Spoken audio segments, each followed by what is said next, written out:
Clip number 1080۔ اس clip میں قرآن پاک کی سورہ قصص کی آیت نمبر 58 سے 60 تک کی تلاوت، ترجمہ اور تفسیر قرآن صراط الجنان آپ سماعت فرمائیں گے۔ بسم اللہ الرحمن الرحیم۔ ترجمہ، اللہ کے نام سے شروع جو نہایت مہربان رحمت والا ہے۔ وَكَمْ أَهْلَكْنَا مِن قَرْيَةٍ بَطِرَتْ مَعِيشَتَهَا فَتِلْكَ مَسَاكِنُهُمْ لَمْ تُسْكَن مِّن بَعْدِهِمْ إِلَّا قَلِيلًا وَكُنَّا نَحْنُ الْوَارِثِينَ۔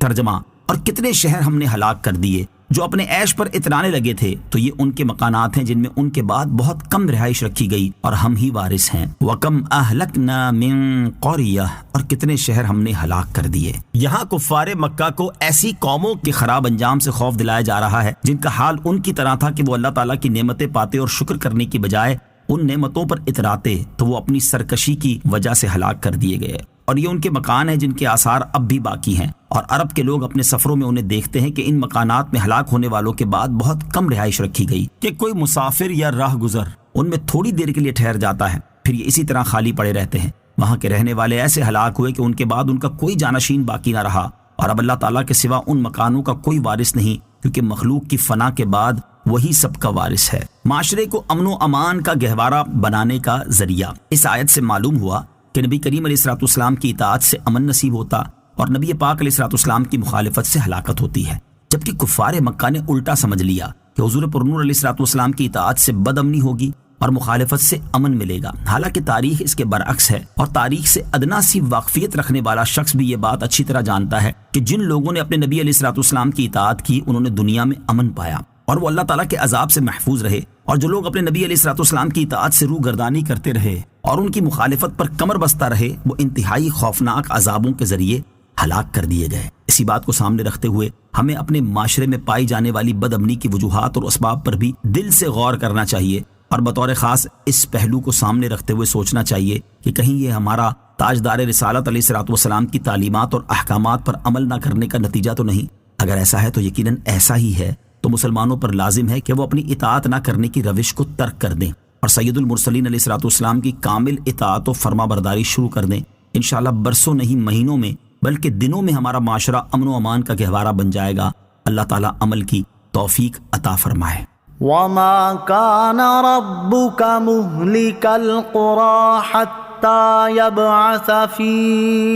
أُمِّهَا رَسُولًا يَتْلُو عَلَيْهِمْ آيَاتِنَا وَمَا كُنَّا مُهْلِكِ الْقُرَىٰ إِلَّا وَأَهْلُهَا ظَالِمُونَ۔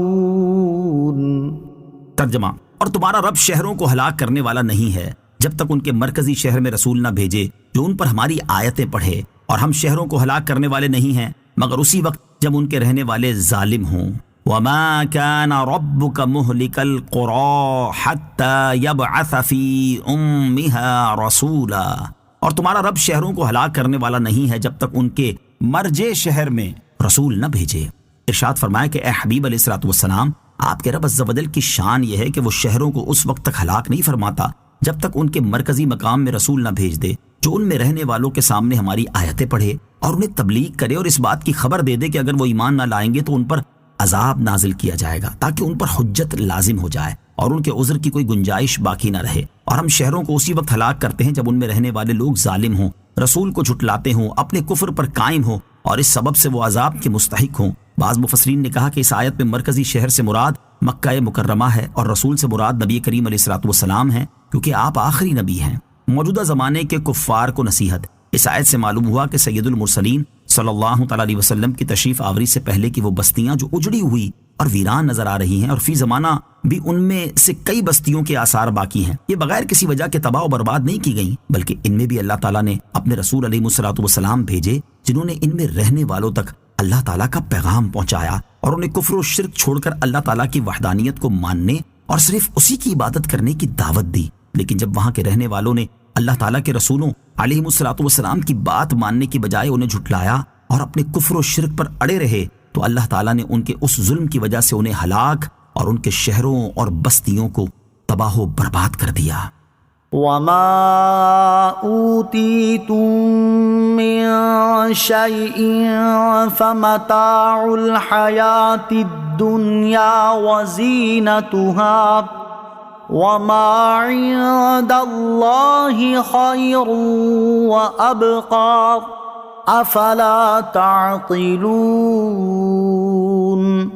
ترجمہ، اور اے لوگو، جو کچھ چیز تمہیں دی گئی ہے تو وہ دنیاوی زندگی کا ساز و سامان اور اس کی زینت ہے، اور جو ثواب اللہ کے پاس ہے وہ بہتر اور زیادہ باقی رہنے والا ہے، تو کیا تم سمجھتے نہیں؟ وما اوتیتم من شیء، اور اے لوگو، جو کچھ چیز تمہیں دی گئی ہے، یا بطور خاص کفار مکہ سے اور عمومی طور پر تمام لوگوں سے فرمایا گیا کہ اے لوگو، جو کچھ چیز تمہیں دی گئی ہے تو وہ دنیاوی زندگی کا ساز و سامان اور اس کی زینت ہے، جس کی بقا بہت تھوڑی اور جس نے آخر کار فنا ہونا ہے، اور جو ثواب اور آخرت کے منافع اللہ تعالیٰ کے پاس ہیں وہ بہتر اور زیادہ باقی رہنے والے ہیں، کیونکہ یہ تمام پریشانیوں سے خالی اور کبھی ختم نہ ہونے والے ہیں۔ تو کیا تم میں عقل نہیں کہ اتنی بات سمجھ سکو کہ جو چیز باقی رہنے والی ہے وہ فنا ہو جانے والی سے بہتر ہے، اور تم بہتر چیز کو اختیار کر سکو اور اسے ترجیح دو جو ہمیشہ باقی رہے گی اور اس کی نعمتیں کبھی